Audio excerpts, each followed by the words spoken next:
क्या है रे, तू यहाँ क्यों बैठा है? दादी ने उनसे कहा कि तू यहाँ पे क्यों बैठा है? दादी माँ एक बात पूछूं, बताओगी ना? मैंने उनकी स्नेहपूर्ण आंखों की ओर देखा। अब लेखक कह रहे हैं कि मैंने उनसे पूछा कि मुझे बताओगी कुछ बात?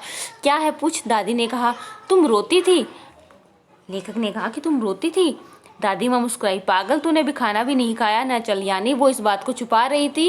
उन्होंने इस बात को बिल्कुल बदलने की कोशिश की लेखक के सामने और कहा कि तूने अभी तक खाना नहीं खाया, चल खाना खिलाती हूँ। धोती तो बदल लो दादी माँ। मैंने कहा उन्होंने उनकी गीली धोती पहन रखी, तो उन्होंने कहा धोती तो बदल दो। दादी कहती है मुझे सर्दी गर्मी नहीं लगती बेटा। वे मुझे खींचते रसोई में ले गए।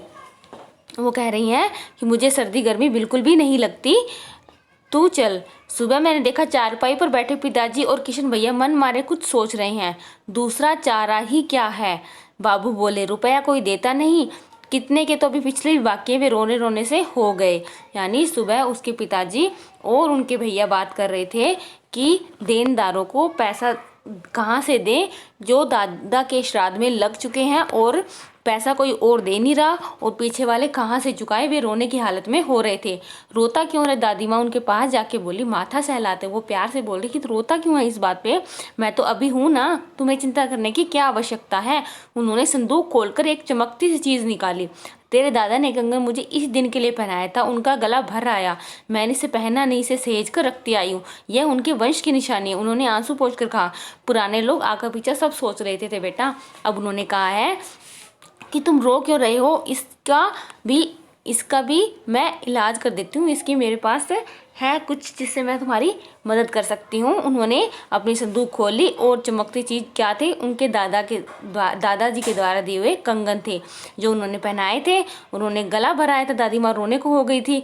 वो कह रही है मैंने इसे कभी पहना नहीं था, मैंने इसे संभाल कर रखा था, यह उनके वंश की निशानी है। यानी उन्होंने वंश की निशानी के लिए दिया था मुझे घर पे रखने के लिए। अब आंसू पूछते कहते हैं पुराने लोग आकर पीछे सब देखो। यानी उनके दादा को पहले से ही पता लग गया था कि ऐसी कोई सिचुएशन आएगी, इसलिए उन्होंने पहले से ही दादी को ऐसा तोहफा दे दिया था। सचमुच मुझे दादी माँ श्रापग्रस्त देवी सी लगी। अब लेखक कह रहे हैं कि वह दादी माँ जो उन्होंने कंगन, अपने पति के दिए कंगन अपने बेटे को दे दिए थे देनदारों का कर चुकाने के लिए, उस समय दादी माँ मुझे श्रापग्रस्त देवी सी लगी। यानी मुझे ऐसी दादी माँ अच्छी नहीं लग रही थी जो इतना त्याग उन्होंने कर दिया था कि अपने पति की दी हुई कीमती निशानी उन्होंने अपने बेटे को देनदारों का पैसा चुकाने के लिए दे दी थी। धुंधली छाया विलीन हो गई। यानी जो दादी की छाया थी वो अब गायब हो रही थी। मैंने देखा दिन काफ़ी चढ़ रहा है। जब वो पत्र पढ़ रहे थे और दादी माँ को याद कर रहे थे, दिन काफ़ी चढ़ गया था। पास के लंबे खजूर के पेड़ से उड़कर एक कौआ अपनी घिनौनी काली पांखें फैलाकर मेरी खिड़की पर बैठ गया है। हाथ में अब भी किशन भैया का पत्र काँप रहा है। काली चींटियों से कतारें धूमिल हो रही है। आंखों पर विश्वास नहीं होता। मन बार बार अपने से ही पूछ बैठता है क्या सचमुच दादी माँ नहीं रही? अब वो कह रहे हैं कि वो दादी माँ को याद किए जा रहे हैं। दिन काफ़ी चढ़ गया है। उनके हाथ में किशन भैया का पत्र है जो कांप रहा है, क्योंकि पत्र में लिखा हुआ था कि दादी माँ अब नहीं रही।